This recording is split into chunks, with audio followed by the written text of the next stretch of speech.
We are continuing in the Tzurba volume 17, and we are going to be today on the last shiur of the mitzvot aseh, of the positive commandments of Shabbat. Already starting next week, which we will have shiur next week, right? It's not Purim yet. So next week we'll be starting, Be'ezat Hashem, we'll be starting the lo ta'aseh, the do not do's, the melachot of Shabbat. Okay, we'll start with an introduction next week on the Lo Ta'aseh, but today, in the last mitzvahs of Aseh of Shabbat, which is Havdala. So we already did Havdala part 1, where we dealt with the woman's obligation in Havdala. We dealt with Seta Kochavim, of how to establish when is nightfall, and other halachot about doing malacha or eating before Havdala. And so today we're really going to look at the Seder of Havdala and then Malva Malka. So we're going to start on source number 1 on page 199, but really go to page 200. That's the real start of our source for Havdala. Towards the end of the source in the Hebrew, Alma Nechliku. So there is a machloket, Beit Shammai and Beit Hillel, when it comes to Havdala. Al HaMeor v'al HaBisomim. Beit Shammai oimrim. Meor v'achar kach b'somim. Beit Shammai says when you make Havdalah, you should first do the candle and then you do b'somim. With Beit Hillel oimrim, Beit Hillel says b'somim v'achar kach meor. First you make the bracha on the b'somim, and then afterwards you make the bracha on the candle, like we do. We paskin like Beit Hillel, Rabbi Yochanan nahagu ha'am ke Beit Hillel, Aliv Rabbi Yehuda. The people follow Beit Hillel, and we do the bracha on b'samim before the bracha on the candle. Shulchan Aruch brings it down and tells us Seder Havdalah Yayin. First you make the bracha Bar Priya Gavin, then you make b'samim, then you make the bracha on the ner, and you make Havdalah the simonach, and you have a simon is Yavne. Yavne is the simon. Yayin, b'samim, ner, and Havdalah, Yavne. So if you want to remember how to make Havdalah, that is your simon. Now, I saw an interesting shot of why Lamaisa we do it this way. This is outside the Tzurba for a moment. He brings down over here in the laws of Shabbat, he brings from the Yabetz. The Yabetz writes that we start with the most physical sense. First, Borei Pari HaGefen, which is you don't actually taste the wine, but it's about tasting the wine. Okay, that's the most physical sense. Then you go to bisamim. Bisamim, you're not actually going to taste the bisamim, you're going to smell it. So it's a little bit less physical. And then you go to sight, right? You're not even taking anything, and it's something that you enjoy from just seeing. A little less physical. And then you go to Havdalah, which is using your mind to separate between Kodesh and Chol. Okay, so what the idea is that perhaps that when you come to during the week, we're telling you, don't get too physical. You still have to be separated from your physicality, even during the week, perhaps. That's perhaps what the Yavitz is coming to say. Says the Ramah on page 201, V'nagu loymar kaidim Havdalah sha'osim babayit hine eli shuati kos yishuat sa lahudim hayta ora, and it's all a siman tov. Okay, so we have many psukim that we say. Most Faradim start off Rishon LeZion hine hinam v'Yerushalayim v'Aseraten, and then they have other psukim that we read. It's very nice to also say B'noach matzachen b'nei Amonai, B'noach matzachen b'nei Amonai, ken imtzachem v'sechel tov b'nei Elohim v'Adam. Also, Elahad Demir Anenu. There's many things a person can say. Obviously, I remember when I was in Rabbi Mordechai, Rachmin of Shul, Zechatzidik L'Bracha, his Havdalah of Hatzichenu Hatziach, this was a buy. It was just like a long 10, 20 different Hatzichenus. It was very nice. And it's all fine because it's before the berachot of the actual Seder of Havdalah. Piskei Shuvot in source number 3 on page 201 tells us something very important. What does that mean? That if you mess up the order of the brachot of Havdalah, it's not the end of the world. Not the end of the world. Meaning it's not me'akev. If you messed up you put or you made the bracha borei moreh ha'esh before bisamim, it's okay. How much okay this is? The Yalkut Yosef in the English edition on page 347 and halacha number 1 tells us a big hidush. Listen to this, Rabotai. He says, "Ve'im hiktim bisamim v'nir v'havdala." The guy didn't say borei peri hagefen. The guy said bisamim. He said borei minei bisamim. Then he did borei moreh ha'esh. Then he made the bracha mavdim and kol shecho, and then he said, I didn't say borei peri hagefen. Yivarech hagefen v'yishteh. He makes the bracha borei peri hagefen and he drinks.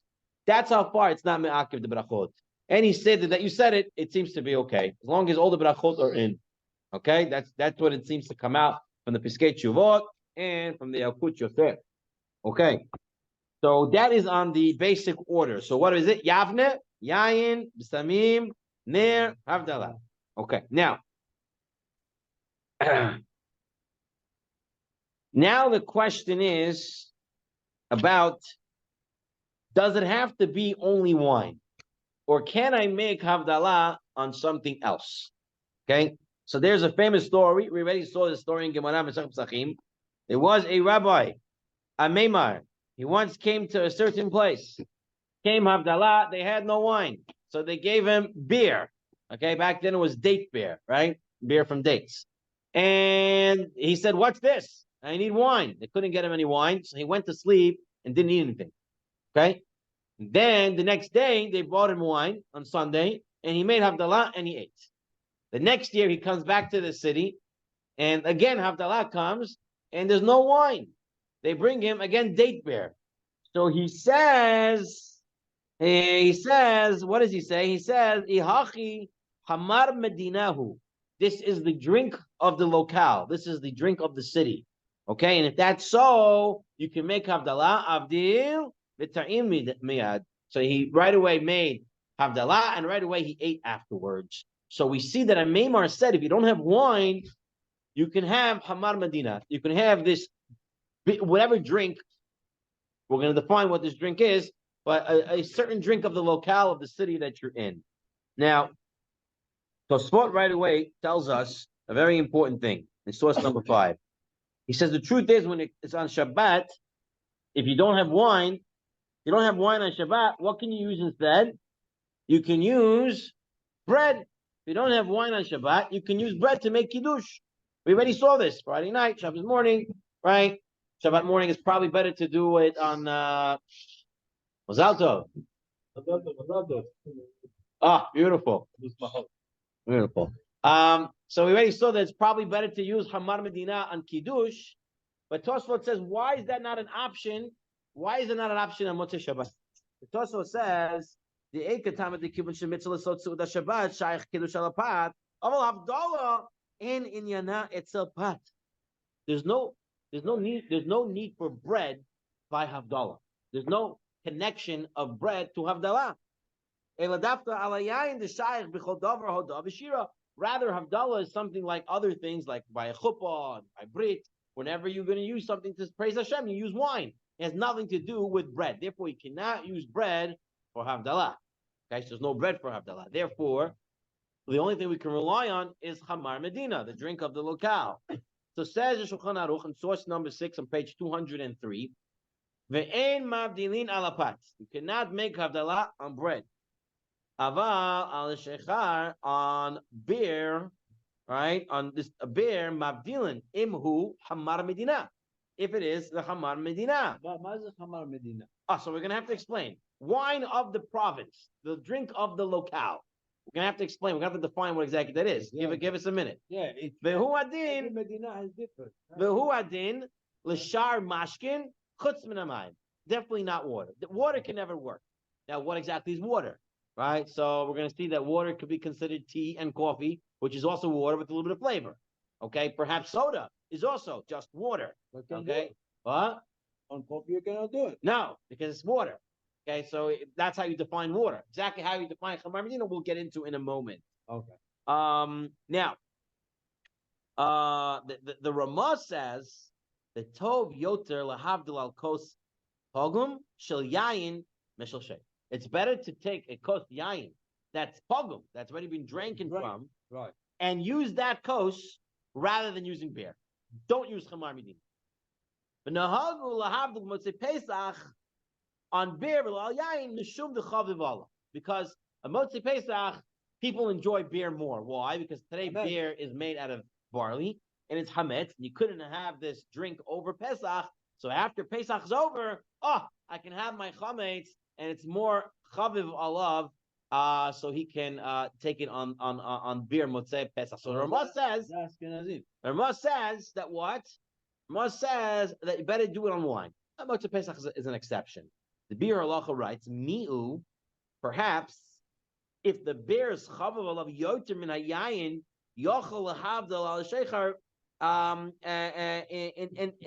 In any case, not just motzei Pesach, says the beer halacha. Perhaps anytime that you like beer more, perhaps you can use it. You don't have to use wine. Now, the Shmirat Shabbat Kehilchata, Rabbi Yeshua Newarth, right? He was a great student. He learned in Kol Torah, right? The yeshiva of Shlomo Zalman Auerbach. Right. And he was a great student of Shlomo Zalman Auerbach. And he once asked him about this, and he was told that it's not the same. This beer halacha is not to be relied on. He said, the reason why the Ramah said motzei Pesach is okay to have beer, because the majority of people, I guess the Ashkenazic people, are more excited about beer than wine when it comes to motzei Pesach.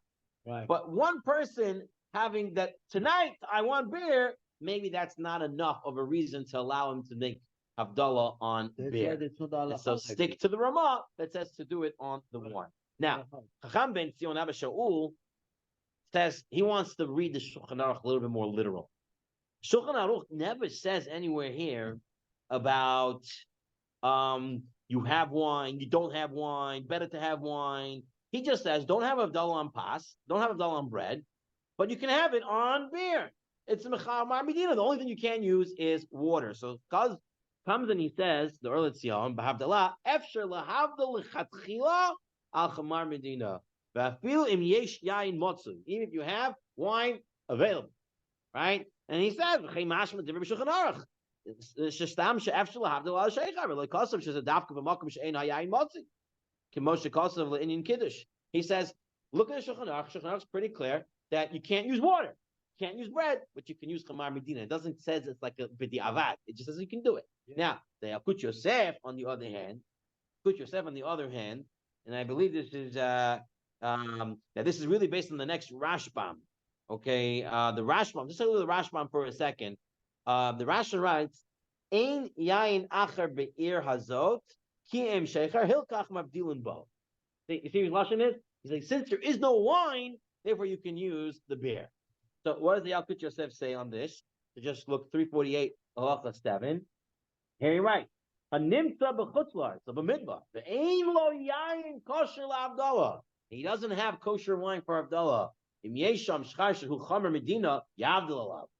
Im yesham, he doesn't have any chamer medina. Lo yivarech birkat Havdalah b'likos el yismoch al Havdalah sheb'tfila. Rather, he makes the Havdalah in the tefillah if he doesn't have chamer medina. So the Yalkut Yosef makes it clear. The only time you use chamer medina is when you don't have wine. Right. So we paskin that way, that if we have wine, you should use wine. If you don't have wine, you should go to beer. So for us, if we're learning this like the way the Chamavaji is looking into the Shulchan Aruch, that means even Motzi Pesach we should use wine and not beer, right? Because the Ramah was, it's Chavav love that, right. But it seems to be that we're supposed to use wine unless no wine is available. That's the way he brings out the right. But you see what majority of people they do, and you see they don't do Havdalah on Shabbat. They don't do it on beer. Only I think in Motzei Yom Kippur, the Shavua Shechalbo, they do on also al beer. Right. Not on yain, because they're not allowed. Right. They're not allowed to have wine even for a mitzvah. We say that wine for a mitzvah would be permissible, so therefore we can have it. Motzi Shabbat of Shavua Shechal. Right. Okay. All right. Fine. The Rambam. Let's take a look at the Rambam. First of all, who is the Rashbam? There's a nice little purple paragraph over there. The Rashbam is the grandson of Rashi. Rashi, and he was the grandson of the oldest of 3 daughters. Rashi had 3 daughters. There is some evidence to say that Rashi had a 4th daughter, but the daughter passed away in her youth. There is some evidence to that because one place he writes that he was sitting Avelos on Yom Tov, and perhaps it was for that daughter. There's a possibility he had a fourth daughter. But he had three daughters. Two of his daughters got married and had children. The third daughter never had children. Okay, so just a little bit of history on Rashi and the Rashbam over there. You can go through it more. But Arichas here, he has a nice little bio sketch over here. Okay, the Rambam. Medina Shirov Yeina Shechar, when you have the city, the majority is of its wine, majority of its drink is beer, Alpha Pishu Pasal Kiddush, Mutal Havdala, Payal Vahu Chamar Medina. You can't use it for Kiddush, because Kiddush has got to be wine, but for Havdala, you could use it. Okay, so the Rambam seems to be that if it's Chamar Medina, if it's something that's used instead of wine, you can use it. You can use it. It's Makosher for Havdala. The Mishnah Berurah adds on to this. And the Mishnah Berurah says, even honey water is only Chamar Medina in countries where people usually drink it. But in places where they only drink it occasionally, it's not Chamar Medina. And it is worse than beer. Meaning it has to be something that people are actually choshev. And I heard an explanation, something that you would give as to guests as a cover. You want to give them a nice fancy drink, you would give them that. That's the way they explain this. Then the Mishnah Berurah gets in doing on yayin soref, on hot wine, which is really whiskey. Okay, can you make havdalah on whiskey? Technically, it's an alcoholic beverage, and maybe it's chamar medina. Perhaps it is. Most probably it is. The issue with whiskey is, remember, you have your kos has to be a revi'it, and you have to drink a robe revi'it. And most people don't drink a robe revi'it of whiskey in one shot, so it'll be hard to make havdalah on whiskey, says the Mishnah Berurah. The Shmirat Shabbat Kehilchata on page 206, he wants to add more stuff. He says it has to be a special drink, not something that you drink for your thirst. Not because you're thirsty, you drink it. Rather, it's something that you drink for kaif, something to enjoy. Okay? And he goes and he says you can use a beer, whiskey. He even adds, look in hay. Look at source 13, hay over there. Okay? You can make it on orange juice. The puach zahav, I think it means orange. Okay, puach zahav and orange juice, or ashkilot, or yain tepuchem. Okay, he said you can make it on these type of drinks. All right, but not on tea or coffee, not on seltzer or other soft drinks. But he writes, Rabim nahugim lahavdil al bira apl chatchila. So that's Shmirat Shabbat Kehilchata. He brings now Rav Chaim Pinchas Scheinberg that says that soda is also Chamar Medina. So there's an opinion that soda is also a drink that you could do Havdalah on. However, Moshe Feinstein said it wasn't. Okay? And he said it wasn't Chamar Medina. What about for us Faradim? How do we, or more likely, how does Chacham Ovadia define Chamar Medina for us? And so he says, very simple. He says it has to be an alcoholic beverage that intoxicates. He sees Chamar Medina as a substitute for wine in the essence that wine is alcoholic and intoxicates, and it's something that people would enjoy. So Chamar Medina is something that is alcoholic, intoxicates, and something that people enjoy just as they drink wine. So for us, Chamar Medina has to be alcoholic. So there's no question that soda wouldn't work. Of course, orange juice would not work, and any of those juices would not work. It has to be something that's alcoholic. Outside of the Tzurba for a moment, in the English edition of the Alka Joseph, on page 348, he writes over here that one may not recite Havdalah over a cup of tea, coffee, fruit juice, or any other non-alcoholic beverage, and certainly not over sodas. Anyone who recites Havdalah over these beverages is guilty of pronouncing God's name in vain. He's doing bracha levatala. What about grape juice? Grape juice is always fine. Grape juice is always fine. Grape juice has the din as yain. We've asked him that grape juice has the din of wine.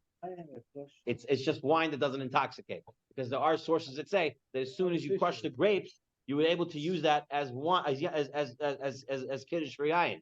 yain for kiddush. And when you crush grapes, they're not yet alcoholic. So there's, as long as it's grape derivative, right? So it's going to be considered kosher for Havdalah and kiddush. Yes, or I think you said something about it, but I didn't understand.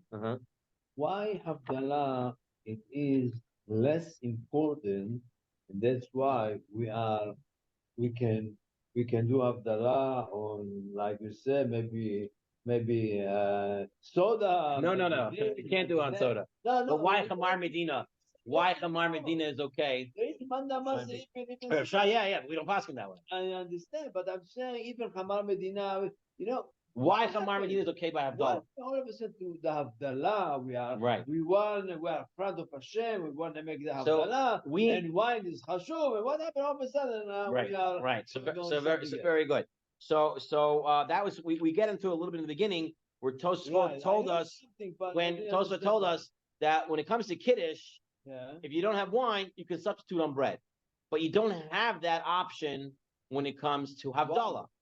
You can't, because nothing to do with, it's not related to a Suda. Havdalah is not related to a Suda. Kiddush is related to a Suda. So therefore you can make the Kiddush on pot, but you can't do it. You can't do that for Havdalah. So based on that, the Gemara says a story of a Meimar that they brought him this Chamar Medina, and he said, "Oh, it looks like this is a substitute for wine, so perhaps it can be used." Right? The Rashbam said it's only if there's no wine, and the Rambam said that where the majority drink is Chamar, is beer instead of wine. Although for Kiddush you can't use it because you either have wine or bread. When it comes to Havdalah, you don't have another substitute than wine, so the substitute would be Chamar Medina. So what? Until Meimar, everybody has wine all the time, and it was no problem. Apparently, the people in that city did use Chamar Medina. They did use the shofar, but Meimar any other place was not familiar to that. Okay, but that's the way it is now. Chamar Medina sounds like a national thing. Is what? Yeah. If you're in Japan, they have maybe sake or something. Yeah. Yeah, that's true. Maybe to make the point of time, maybe they did say Havdalah on a bread, and then they had Suda revealed. No, they have no, we can't make. It doesn't work. It doesn't work. It's not part of Shabbat. Sudot is part of Shabbat. It's not gonna work. Okay. Now what are we getting into? Okay. Now we're getting into the bracha of Borei Minei B'Samim on during the Havdalah. So the first question is, Tosfot deals with this and asks, why are we making a bracha of Borei Minei B'Samim? Okay. No. Nothing. No. Alcoholic beverage. No, must be alcohol. According to Sfaradim, you asked for you, right? But no soda. I cannot rely on Shamberg. No. Not for if somebody does do according to Shamberg. If it's Ashkenazic and he holds a Rav Sheinberg and he holds a soda, I would still be very, very. Moshe Feinstein says now, so there's many that. No, I'm not saying. I'm saying B'Shat Adchak. Of course, Moshe Feinstein in his own. I wouldn't even B'Shat Adchak. Is also. No? I wouldn't rely. Yaakov Yosef is very clear that if you don't, the Yaakov Yosef says, the Yaakov Yosef writes, if you don't have it and you do it on something else, rather just be in kavanah to be Havdalah during tefillah. Okay. Now, Borei Minei B'Samim. Why do we say Borei Minei B'Samim Mosei Shabbat? Tosafot says. So there's two questions really here. Why we say it. We say Motzei Shabbat, okay? But if it's Motzei Shabbat that goes into Yom Tov, no, we don't make with it. And if it's Moshe Yom Tov, we don't make it. Right. So Tosafot says, why is that? Okay, so there's two reasons that are brought down of why we say Borei Minei B'Samim. Reason number one is because Gehenam goes back into service Motzei Shabbat. And when Gehenam goes back into service Motzei Shabbat, there's a bad stench from there. And in order to get rid of the bad stench, you smell something nice. Okay? The Tosafot's problem with this is, but Motzei Yom Tov, right? Yom Tov, Gan Henim is also on hold. It's on pause. Okay? So Yom Tov is out. What? The stench is back. So make Borei Misamim. Why don't we make Borei Misamim Motzei Yom Tov? So then Tosfot says, the more common everybody knows, is that there's Neshama Yetera. The Neshama Yetera leaves. Neshama Yetera leaves, they make Borei Misamim. But there is no Neshama Yetera on Yom Tov, according to Tosfot. So therefore, you only make Borei Misamim after Shabbat. So says Tosfot, if that's the case, there's no Neshama Yetera on Yom Tov. So when Shabbat ends and Yom Tov starts, there's no Neshama Yetera anymore. So I should make Borei Misamim. But we don't do that. If you're saying it's the Shema Yetera leaves, and there's no Shema Yetera on Yom Tov, that's why Motzei Yom Tov I don't make Borei Misamim. So how come Motzei Shabbat goes into Yom Tov, I don't make Borei Misamim? My Shema Yetera left. So Tosfos wants to say, you know why? Really, the Shema Yetera leaves on Yom Tov, right? From Motzei Shabbat into Yom Tov.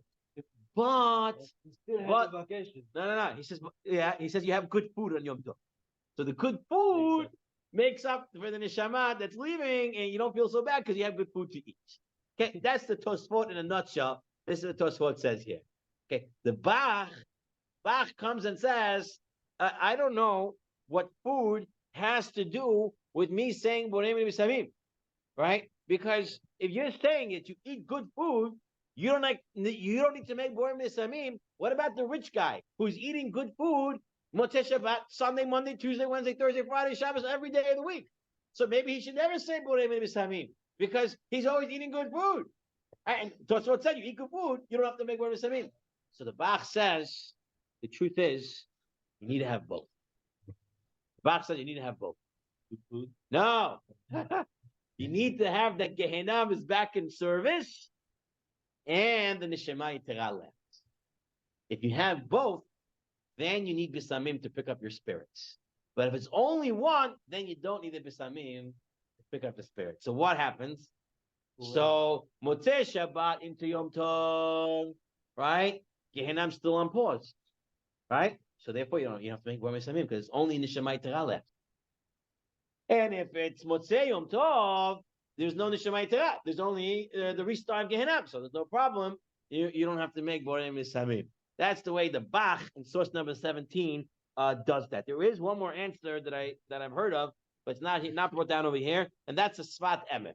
The Sfat Emet says another reason. He says there is a Neshama Yetera on Yom Tov. That's Machokev, Neshama Yetera on Yom Tov. So Tosfot on the Bach say there isn't, but the Sfat Emet says there is. He says that the Neshama Yetera that you get on Shabbat is different than Yom Tov. In what sense? He says on Shabbat, who gave you Neshama Yetera? It's who makes Shabbat Kodesh? Who makes Yom Tov Kodesh? Kadesh Yisrael Zmanim, right? The Jews make the Yom Tov Kodesh. So the Jews, the people, they make the Neshama Yetera on Yom Tov. It's somehow we make it. And if we make it, then we can keep it. If it's God giving to us Neshama Yetera, then Motzei Shabbat, it goes away from us. Therefore, you have to make Borei Misamim. But in Yom Tov, it stays. That's what they say, Ni'ilas Chag. Right, Ni'ilat Chag, that you're able to continue the Chag afterwards, right? Because you created that Neshama of the Chag. And that Chag, Neshama could continue even after. And therefore, there's no Borei Misamim on Motzei Yom Tov. All right, so these are just some ideas of why I make Borei Misamim on Motzei Shabbat and not Motzei Yom Tov and not Motzei Shabbat going into Yom Tov.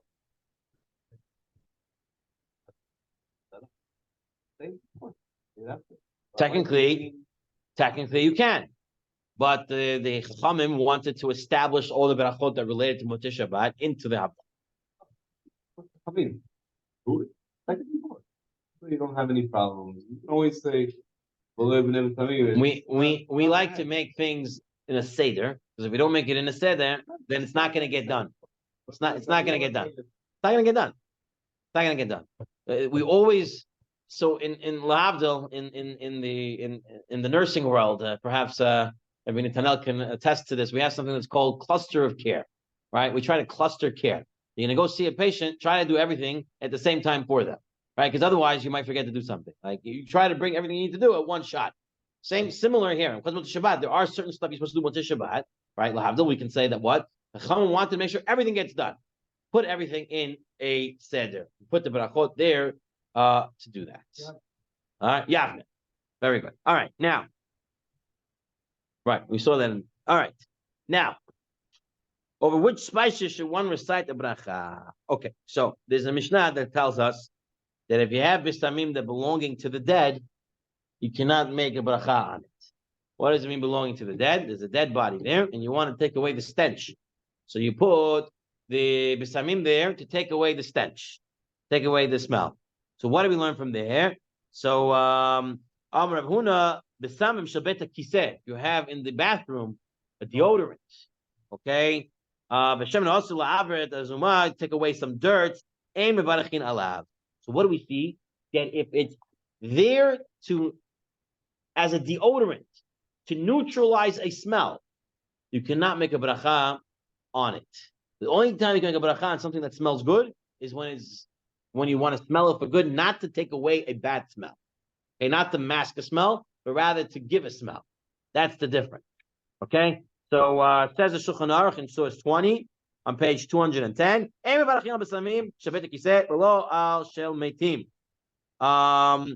says the Ramah, in Berach al besamim elu, if you did make a bracha on a deodorant, you made a bracha of something like that, lo yotza. He was not yotza his besamim bracha from Motzei Shabbat. He has to go and find correct besamim and make a bracha on that. You cannot make a bracha on besamim that is there to mask a smell, to hide a smell, to use as a deodorant, to neutralize the smell. Rather, it has to be there to smell good. Says the Pnei Halacha, "Besamim shenadu l'reich tov bevarchim, of ein bevarchim besamim shenadu lehafkat reich ra." Right, to take away a bad scent. You don't do that. Kegon besamim shenichem b'shirutim, or besamim shenadu lehafkat reich haziyah, like deodorants and air fresheners. Okay. Now, the Rambam writes in source 22. Let's say a guy took a very nice smell and he put it into the clothing. It used to be a whole process. He used to have the clothing to make smoke on top of it, to put all the nice smell into the clothing. Okay? Now you take the nice clothing and you smell it. Can you make a bracha on that clothing? Right? So the Rambam says, if the fragrance is without substance, there's no bracha. You have to have the actual thing that gives the smell there, not just infused. The source of the smell has to be there. The Torah argues on that, and the Torah says, I don't know. Why not? I'm saying because it smells good. I don't care if it's here or not. I'm smelling it. I'm enjoying it. Let me say the bracha. So Machoket the Rambam the Torah, and the Shulchan Aruch passes like the Rambam and says that in order to make the bracha of bisamim, it has to be there. The actual source of the bisamim has to be there. Now, there's another inyan. What about artificial smells? Okay? What about artificial smells? Meaning, they take chemicals, and they take even putrid things, disgusting smelling things, and they, synthetically put old things inside, and they make it smell very good. Can you make a bracha on that or not? So it's actually a mahur. Okay? So Shemirat Shivat Kilchata brings down that Shlomo Zalman Auerbach said no. Now, Chacham Ovadia originally wrote also no. But later on, in his further Sfarim, he writes that he restudied the subject, and he said that you're allowed to make a bracha on synthetic smells. Okay? And because he says there is a Gemara that says you're allowed to make a bracha on something that's called hamosk, the musk. Okay? And musk, Rashi says, is the excrement of a wild animal that they process it to make it smell good, and you can make a bracha on it.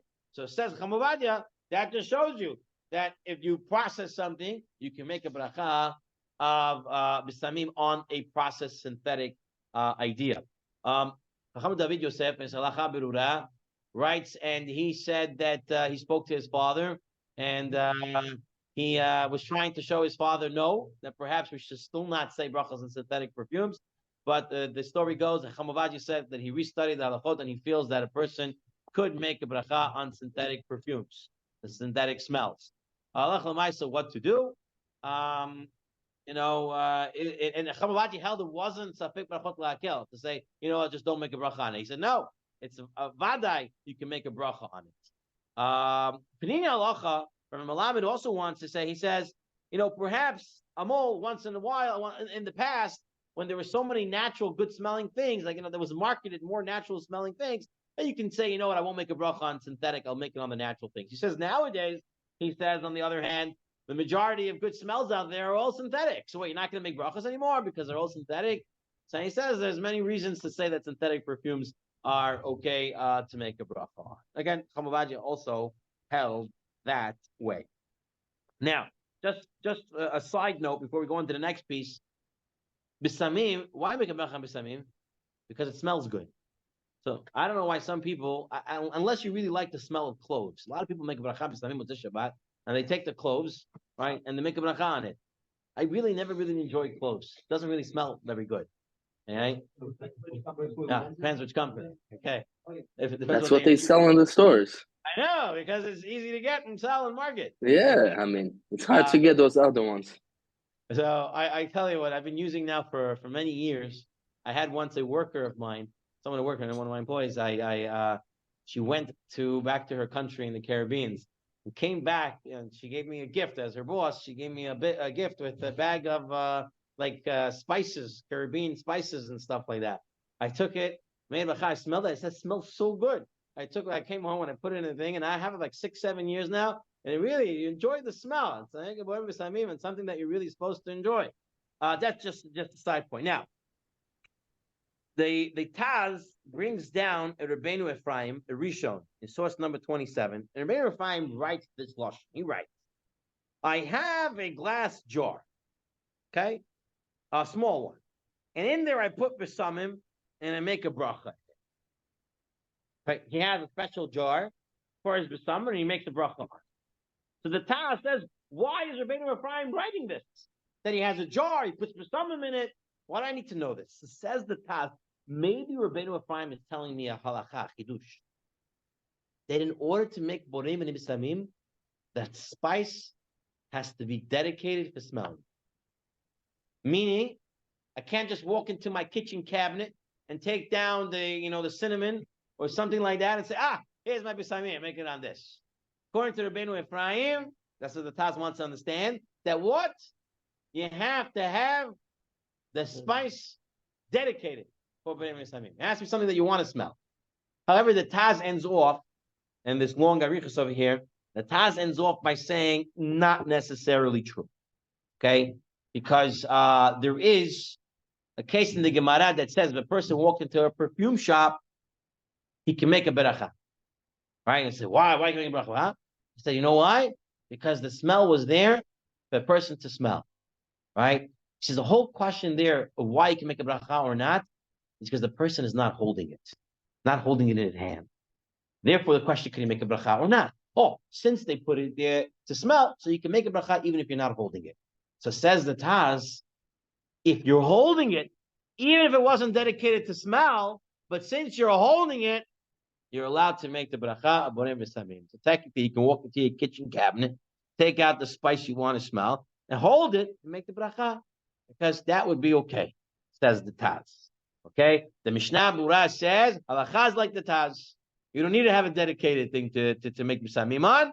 As long as you're holding it in your hand, you can make the bracha on it. You don't have to smell it. Of course, you have to smell it. The question is it have to be dedicated for it or not? Hazon Ish, the Hazon Ish held like the Rabbeinu Ephraim. And the Hazon Ish said, even if you hold it, if it's not dedicated to smelling, and it's just your kitchen cabinet stock, you cannot make bisamim. It has to be dedicated. Yeah. So the halacha says you walk into a perfume shop, since they put the perfume to smell, you can make a bracha. What happens if you walk into the stock room, into the place where they stock the things? There, they're not putting the smell for you to smell. So there, the halacha says you have to pick it up and hold it. Pick it up and hold it, because we paskin like this Taz, the Mishnah Berurah, that says as long as you're holding it, because also paskins that way, as long as you're holding it, you can make a bracha on it. That's what we hold. Now, Lamaisa, we all pretty much do like Rabbeinu Ephraim. Most of us do have a dedicated jar of bisamim for Motzei Shabbat, right? So we pretty much all do like the Rabbeinu Ephraim anyway. Yes, Gabriel. When you walk into the bakery, it smells good. You have to have Motzei Shabbat, you're gonna have it? Can you make a bracha on that? You're saying it's a good question. It's actually brought in the Yalkut Yosef and Berachot number 3 towards the end over there, but 248 something like that. But not for today. But it's a good question. Okay. Maybe afterwards I can show it to you. All right, now, fine. What is the text of the beracha? What is the text of the beracha? So the Rambam writes, it depends what you're smelling. Okay, if you're smelling cloves or cinnamon's bark, so what are you making a bracha? Atzei b'samim, right? It's the rivets of a tree. If you're making on what we call nuzboy, right? What's the bracha on mints and peppermint and stuff like that? That it says b'samim. And if you're making a bracha on animal products or other types of things, what do you say? Magen Avraham says it's very confusing. Ashkenazim get very confused of what you put in front of them. So they always say borei b'nei b'samim, right? Especially Motzei Shabbat. They always say borei b'nei b'samim because they're always confused what bracha to make. Oh, b'samim is like a shahakol. It's like a shahakol for b'samim. Now, the truth be told, there are some Sfaradim who don't understand the Siddur either. Right? The Siddur says Atzeh, and it has like a line, Esbei, a line, Mineh. I was once a guy who made a bracha, and he said, Atzeh, Esbei, Mineh, B'samim. He was reading the Siddur, didn't realize it's a choice between this or that. People have to know that it's depending on what you have. If you don't know what you have, and it's easy to say Mineh B'samim, you can say Mineh B'samim. Okay, so it says the Kaf HaChaim, V'zeu l'pi minig Ashkenaz, l'minig b'nei Sfard, Gam ba'avdala mevarchen l'kol, min bracha haroi lo. You want to make the bracha that is supposed to be on it. Ground up cinnamon. It's also or it becomes minute. It probably becomes minute. Yeah, it gets down to stats. It's also brought down in the Yalkut Yosef and Berachot. You can go through there as well. Okay, fine. Can we say bracha on a fruit? Fragrant you fruit. Could say as well on a fruit. You could say as well as a fruit. Right? Someone who during Havdala, right? It's okay to do. I believe I saw that they said yes. Give me 1 second.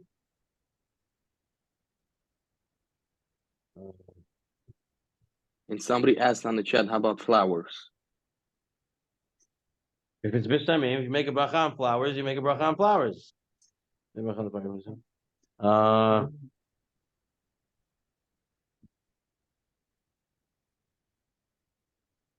Here, he writes over here, and he brings this from the Eliyah Rabbah, Pri Megadim, Shulchan Aruch Harav, Kaf HaChaim, Halacha Brua, and Shulchan Yosef. He writes, if one does not have hadas or other spices, one can also recite the bracha of Hanoten Reach Tov Beperot on smelling a good fruit, such as an estrog or a lemon.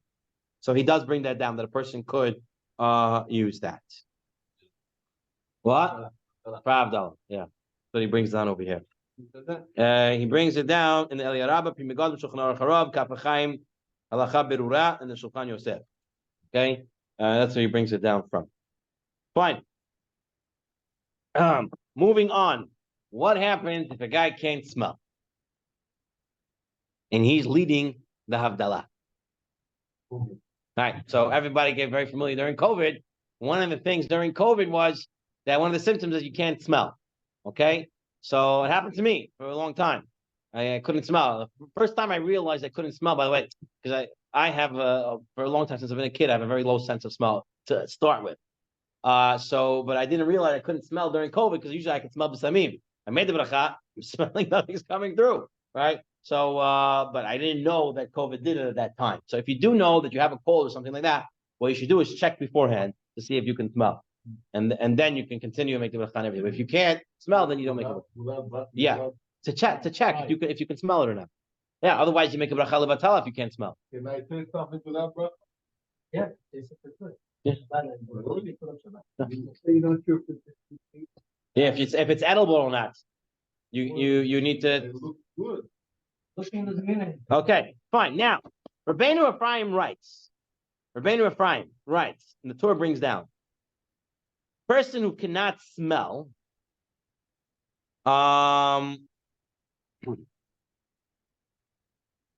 If he makes a bracha on the bisamim, it's a bracha levatala. That's pashut, right? If you can't smell, you can't make the bracha. But af lahotzi b'nei beto enu yachol. He cannot even say the bracha to be yotzeh others. Says Rabbeinu Ephraim that in order to be yotzeh someone to bisamim, you have to be able to smell it yourself. And he says, below dami lekiddush and Havdala or b'katamoti shel mitzvah. Says not like kiddush and Havdala where even if you don't need it, you can say it for someone else, not bisamim. And he says because it's just a minhag, el minhag ba'alma. No real mitzvah, to do this is minhag ba'alma to say bisamim, and therefore if you can't do it, you can't let someone else do it. You can't do it for someone else. One person says or everybody says. So, but derech klal we say b'rov am hadrat melech. So one person should say it, and everyone says amen, and they smell it. Okay, people should not get into the habit of saying it on their own. Mishnah Berurah says one of the problems with that is that guy's still saying borei mene b'samim, and you're up to bracha mavdi ben kodesh l'chol. So now he didn't hear the bracha mavdi kodesh l'chol because he's saying borei mene b'samim. So a person should not be saying the om berachot because they're not going to be, the guy who's saying is not waiting for everybody. They're not going to hear it. They're not going to hear Havdalah then. So Mishnah Berurah says it's not a good idea to do that. Can the guy who doesn't smell say amen? So Chacham Waj is going to say no. Even amen, he's not right. It's going to be a hefsek in his Havdalah. Let's get there. Okay. The Bet Yosef writes. Okay, wait. No, the Tur. First of all, the Tur argues the Rabbeinu Ephraim. The Tur says Rabbeinu Ephraim that's not true. If someone cannot smell, he can still make a bracha for someone else.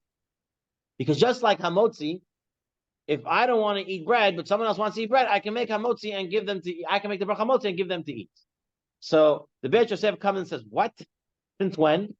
The only time you can make hamotzi for someone else, if it's for your children, and in order to do chinuch, they don't want to make a bracha, so you're teaching them. Not if an adult doesn't know how to make bracha, you can't do that for them. They have to make their own hamotzi. So he says this doesn't happen. Therefore, he says like Rabbeinu Ephraim, and that perhaps you cannot make a bracha for someone else b'samim if you cannot smell. However, the Beit Yosef ends off in source 34 saying that maybe b'samim should be compared to kiddush and havdalah. It's not just a minhag; it's a mitzvah. And if it's a mitzvah, then it's a mitzvah that you can do for someone else, and then perhaps you can do it. However, in the Shulchan Aruch, the Beit Yosef, the Rosh Hashanah brings down the halakha like Rabbeinu Ephraim. Right? He cannot do it. Elim kain et kaven lohotzi b'nei beto hakitanim shegiu lechinuch. Okay, unless he's doing it for chinuch. He can't smell. He can't be yotzei someone else with b'samim unless you do it for chinuch. And then the last couple of words is what all the achronim don't understand the Shulchan Aruch. Shulchan Aruch writes, "All lohotzi mi she'en yodea." Or if someone doesn't want to make a bracha b'samim, you can make it for him. So right away the Taz says, "What? For chinuch we can understand." But if a guy doesn't know how to make a bracha, you cannot make a bracha for him so he can eat. He has to make his own bracha. It never works that way. The Magen Abraham also says it's not making sense.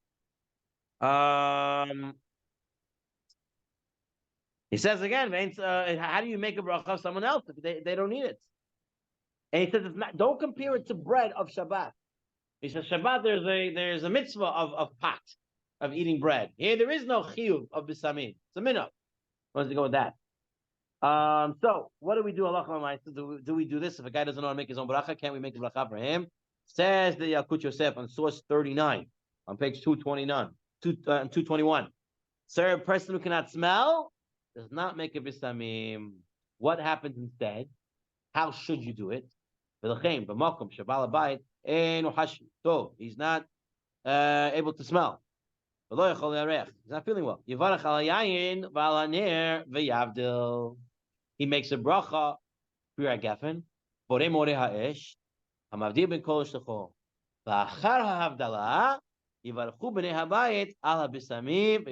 Then they make the bracha b'samim afterwards, and they smell it.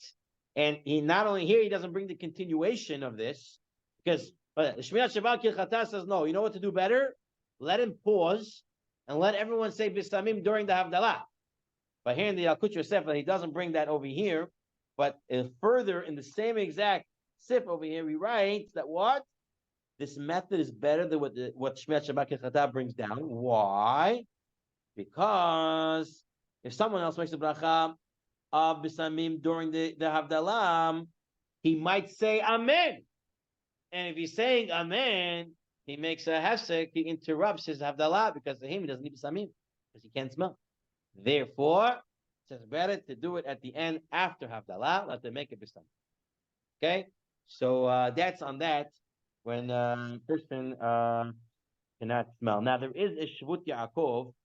The Shvut Yaakov says, you know why the Shulchan Aruch said even if the guy can't smell, he can make a bracha for somewhere else? He says because the smelling that we're talking about is not the smelling that you're talking about. What does he mean? He says, you're thinking your goof is smelling. The whole smelling is the neshama.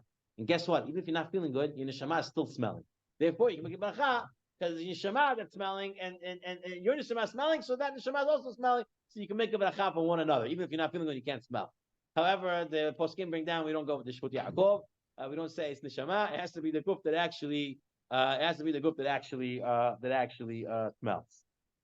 Okay.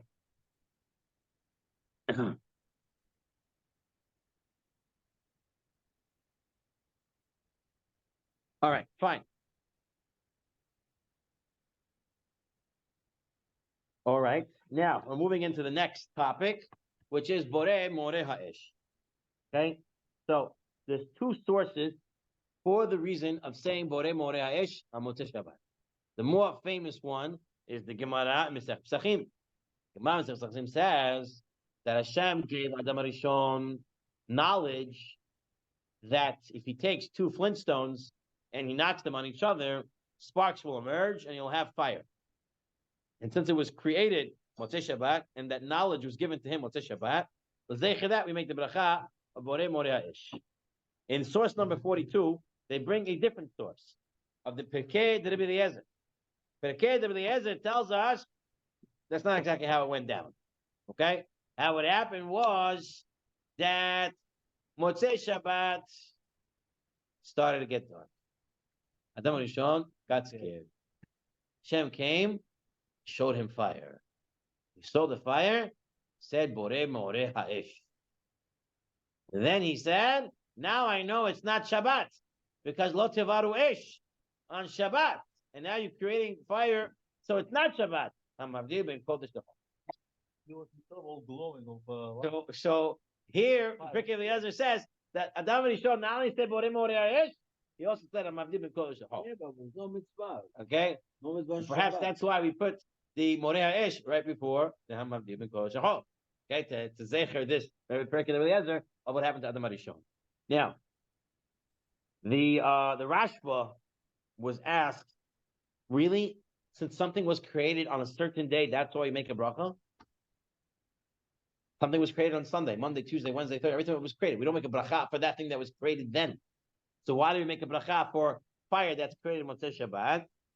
So the reason is two things. It's because it was created then, as well as fire became asur on Shabbat and becomes mutter after Shabbat.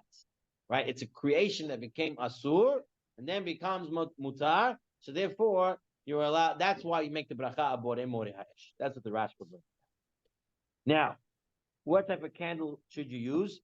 Gemara Mesech Pesachim tells us candle, but then it says it's better if you use a torch. Okay, if you use an avuka. Okay, if you use a torch, that's better. What's the definition of a torch? Definition of a torch is at least two wicks. Okay, now the Sefer Chayei Olamim Rabbi Nakson brings down. He says that perhaps on when you're going from Motzei Shabbat into Yom Tov, right, and it's Yom Tov, and you're making yaknahaz, and you're using the candle, says perhaps Motzei Shabbat into Yom Tov, you should not use two wicks.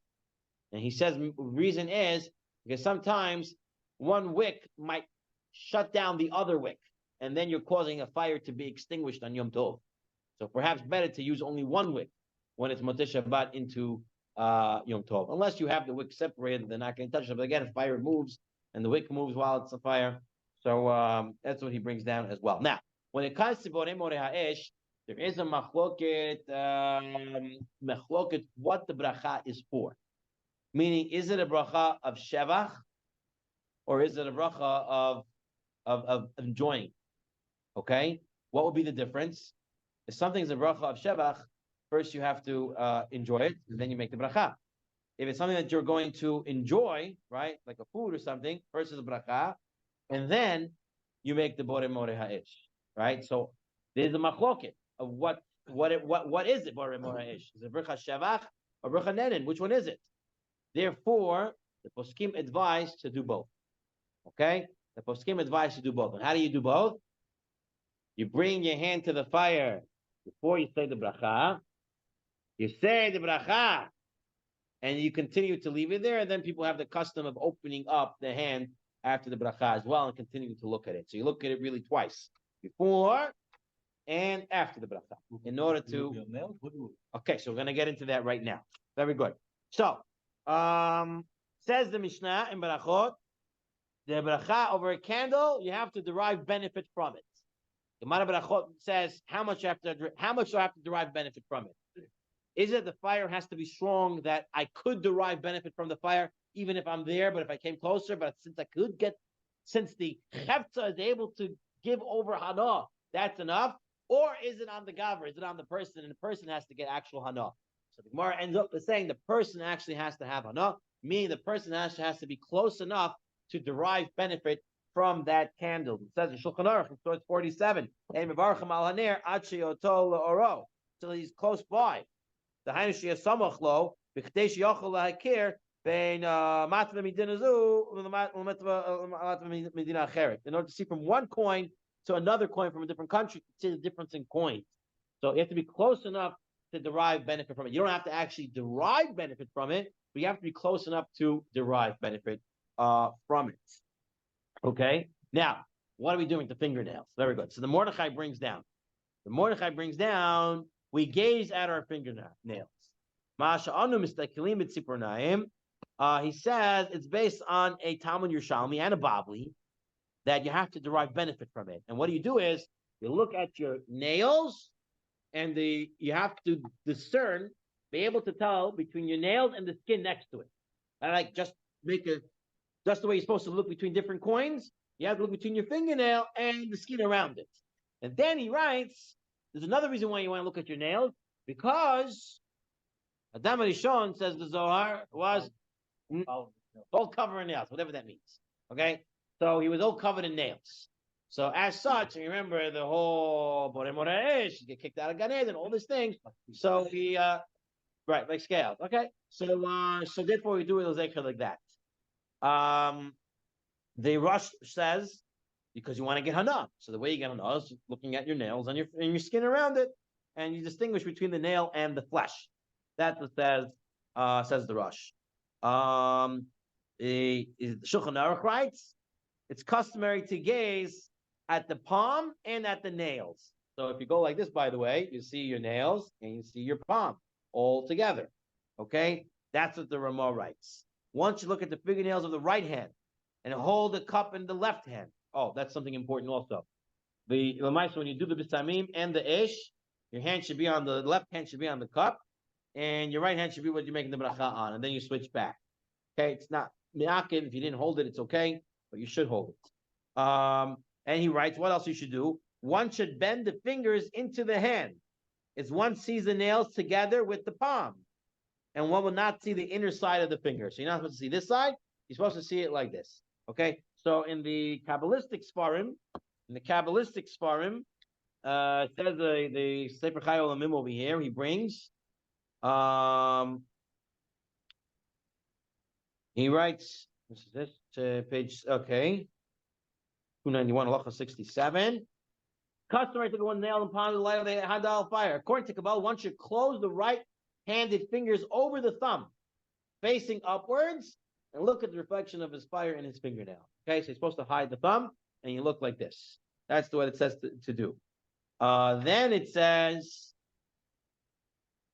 one should bring his hand close to the fire. Some say you should bring it close to the fire before the bracha. Others say you should bring your hands after the bracha. So what we do, like both opinions, you look at one's nails before the bracha and after the bracha. the whole time. Before and after, you keep your fingers there. What else you need to know over here? Okay, there's some interesting ideas of why I look at the fingernails. One we said in order to get hana. One that says that here it's dark, inside is dark, and then you open it to show that once you open it, it becomes light. You have problems, you open it to Hashem, all the light will come in. Okay, that's another reason there. Adam Rishon was made out of nails. We talked about that one. Another reason they bring down Shuvat Harif and others bring down is that nails are constantly growing. So you want to look at your nails, Motzei Shabbat, to tell you that you should continue to grow throughout the week. Okay, your nails are growing, you should grow too. That's another reason why to look at your nails on Motzei Shabbat, but during Borei Moreh Ha'ish. What I want to bring from over here, 1 second. Okay, he says the same thing. Fine. Weiter. What about holding the besamim on the left hand while we say kiddush? While we say the Hagefen. It's brought down that way. It's brought down. I see it brought down in many places. It says you should hold the besamim when you start Havdala in your left hand and the cup in the right hand. Honest, I don't see most people doing that. The Rov Am, they keep the besamim on the table until they get to besamim, and then they put the cup in the left and they take the besamim. But I did see it brought down that you're supposed to hold besamim from the start. Again, I didn't see most people do that way. Okay. Again, it wouldn't be ma'akev. It wouldn't. It's fine. It wouldn't take away from the Havdalah. Okay. Now we're coming to another interesting idea over here. Is we want to know if you can use a light bulb. Now we're going to talk about incandescent light bulbs, right? We saw that incandescent light bulbs we set as fire, right? In fact, Rav Chaim Ozer Grudensky, they said that he used to make a bracha, Borei Moreh Ha'esh, on a light bulb, in order to show the people of his time that light bulbs were considered fire, were considered ish. But it's not that simple. Okay? The first source to get into this is there is a Gemara, Masech Brachot, that says that if there's a lamp and there's a cover on the lamp and the cover is opaque, meaning it's not see-through, okay, you cannot make a bracha on it. Okay, the Rashba comes and says, but if it was ashashit, which is transparent, it's clear, then it would be okay. Okay, then it would be okay. It's only if it's opaque. But the Bet Yosef comes and says in source 53, there's a Yerushalmi that says Spakaria, which he says is also ashashit, which means clear, is also not allowed to use. Okay, so the Shulchan Aruch paskins like the Yerushalmi on this. It says even clear you can't use. Okay, the Magen Avraham wants to say that maybe no, that ashashit is clear and is okay, and the Yerushalmi when it says the spaklaria is really something that is opaque and it's not transparent, therefore it says you can't use it. However, that the Mishnah Berurah brings down that lechatchila we should paskin like the Shulchan Aruch, and even something that's a fire that's transparent through glass, you cannot use to make a Borei Moreh Ha'ish. It has to be straight fire. Okay? The Chacham Ben Zion Abba Shaul, he writes, and he saw this in many places already before, he said an incandescent light bulb, right? The original Thomas Edison light bulb, that is fire. Right? It's fire. But he says, Shulchan Aruch, it's covered by glass, you cannot use it for Borei Moreh Ha'ish. It's fire. You can't use it for Borei Moreh Ha'ish. The Yalkut Yosef also brings it down, and he says you cannot use electric lights. If it's inside a light bulb, you cannot use it. For many reasons, he writes. And if you make a bracha on it, it's most likely a bracha levatala. So you cannot use a light bulb, even though the incandescent light is the fire, but you have to be able to see it through without a glass. Now, the question that the Hamavaji deals with next is, what about glasses? Okay, I'm not seeing the actual fire. So Hamavaji says, no, you don't take it off. Why? The issue is the fire is covered by glass. That's a problem. Glasses is just seeing through glass, but the fire is not covered by glass. The issue is the fire being covered by glass, not that I'm looking through glass. Okay, so if the fire is not covered by glass, it's no issue. Right? The fact that there's glass interrupting one's view is not an issue as long as the flame is uncovered flame. Okay, so that's what he said. So now you don't have to take off your glasses, and that's for all brachot of riyah. You don't ever take off your glasses. Okay, now moving further, Menat Shabbat Hilchata writes, you definitely cannot make a bracha on fluorescent bulbs or LED. Everyone holds LED fluorescent bulbs are not fire. It's only incandescent bulbs that might be fire. To bring Shabbat in, We said for incandescent bulbs. We said we could because it is fire. We're all holding it's fire. But LED fluorescent bulbs, no. The issue here is the cover over it, the glass over the bulb. You take off the glass and you have the incandescent, then you could make a bracha. But it won't work. Okay, it won't work. It needs to be. I don't know. I never studied how he made it. Okay, now Rav Chaim Schachter over here brings down a number of prominent authorities that use non-frosted electric lights. That means it was covered in glass, but they're learning like the Magen Avraham who said, Ashashit is clear, is fine. And when the Yerushalmi said speklaria, it means opaque, something that blocked it. Something that's transparent, a regular glass, not frosted. Frosted is like a lot of glasses, they have like white, a little like a white over it. So if it's not that, it's fine. He said the Rogachover Gaon would use it. Rav Aaron Steinberg would use it. Rav Yosef Dov Soloveitchik used it. Rav Aaron Lichtenstein, Rav Waldenberg. Rav Yosef Dov Soloveitchik said Rav Chaim Oizer Gudensky Dafka used it to show the people of his time that incandescent bulbs are fire. And you shouldn't turn them on and off on Shabbat. Okay? But he says, Rav Mordechai Willig says today people shouldn't do it. And he says, I'll tell you why. He says, but key people are not mechalik between frosted bulbs and non-frosted bulbs. Okay? People think if you can make a burner ash on a light bulb, they're not going to look to see if it's clear or not. And if it's not clear, there's no one who holds that it's okay. So therefore, never use it. Again, Kamavaji said we don't use any light bulbs. Once they're covered in glass, we have to be worried. The Shulchan Aruch says even transparent, it can't be used. The radiance of Shabbat in his Sefer, he talks about shutting down the lights before making Borei Moreh Ish. And he says that was the minhag of Rav Moshe Feinstein. Was to shut down the lights before you make Borei Ish, so you actually have hana from the fire. Is it needed? No, it's not needed.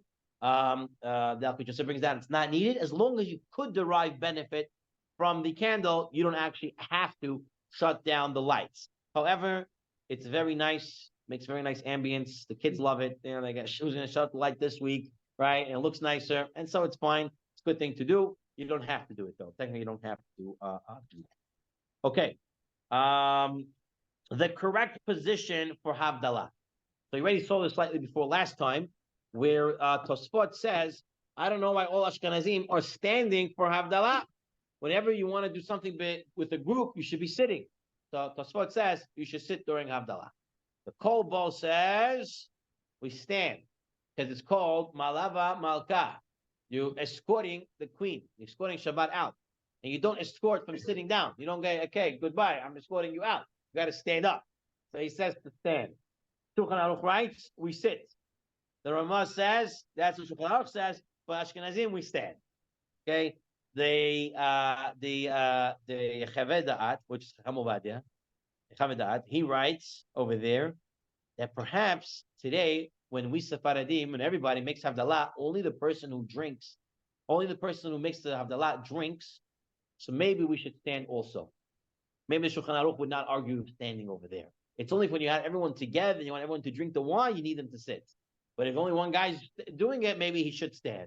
Still, I think most Sephardim, if they're doing it by themselves, they're sitting when they're making the Havdalah. The Maaser Ra'av, which is the Vilna Gaon, his student said he did Havdalah sitting. So today, almost all Sephardim do Havdalah sitting always. And Ashkenazim, there are some who stand and some who sit. And they do according to their turn to the minhag. I once heard that Rav Soloveitchik of Shiva remaining Tzurba once gave a 5-hour shir about sitting or standing for Havdalah. And he ended off the shir saying that you have to sit. So someone came to him right after the shir and said, but the minhag of my family is to stand. So Soloveitchik said, so stand. So he said, what? You just gave a 5-hour shir to sit. He said, yeah, I was going through the lumdus of it, and the lumdus is that you should sit. But if you have a minhag when you mishpacha to stand, so then you stand. All right, so it's like there's lumdus, and then there is the minhag of what it is. Okay, the last topic over here is the topic of mal v'malka. Okay, so we know chamim b'motzei Shabbat melugmam is a remedy. Pat hamad motzei Shabbat, hot bread, is also a remedy. Perhaps that's why people have a custom to eat pizza, right? They want to eat something hot bread, and there it is. The Rambam writes you should have a kazayit of food. Motzei Shabbat, it's kedei lechabdo, in order to honor the Shabbat coming out. Shulchan Aruch also writes a person should make somewhat of a suda. Mishnah Berurah says you should do it on bread, if not bread on mizonot, if not mizonot, at least on fruits. They're also brought down the Shemini Shabbat Kilchata. You should try to do Malva Malka within the first 4 hours after Shabbat, although you have up until Chatzot, says in source 69. The Or L'Tzion gets into the issue, do women have to make a Malva Malka? And he says, since we Sephardim say the women, Chiyuv and Havdala is a true Chiyuv, and therefore their Chiyuv and Malva Malka would also be equal to that. Pri Megadim says, I'm not sure. However, it's brought down from a Hasidic source that says if a woman is careful to eat Malva Malka every Motzei Shabbat, right? Rabbi Melech of the Jets, the Noam Elimelech writes, a woman who eats Malva Malka every Motzei Shabbat through her pregnancy will merit an easy childbirth. So apparently, the Segula for easy childbirth is to eat Malva Malka. We know the Chaim Kanevsky, was he encouraged people to eat a Malva Malka, and he used to tell people that it's not so hard to eat a kazayit or a kibetza of bread. You just sit down and eat a kibetza kazayit of bread, and it's not the hardest thing in the world to do. The person should do it. So he himself said he wasn't so makbid in eating malva malka all the time, but when Chaim told him to eat malva malka, so he's made it his business to get to that 54 grams of kibetza of bread to eat with Shabbat, and he pushes himself towards it. Again, there's no chiyuv gomer in eating that suda. It's more of a minhag, more of a mitzvah, not a chiyuv gomer. But there is many people take it to the thing. They go out, they get pizza, they make a whole thing out of it, and they get hot tea, choy miriam, or they eat roy jazz and other types of hot water, because it says the hot liquid is something very good. Also, they say you should get water from the well, right? Water from the well, fresh well, be'er miriam, right? They also segula for refuah. So therefore, people, what they do is they empty out their urns that they had over Shabbat, and they fill it up with new water. At least you got new water from the sink, which is new water. So maybe the water came from the Be'er Miriam, and that would be also a nice thing to do as well. And that's some of the things Motzei Shabbat. Remember, Motzei Shabbat is escorting the Shabbat Malka out, and it shouldn't be, here I am, 2-minute Havdalah, and now I'm back into my work clothing, and I'm back into, my stocks and the news and all that.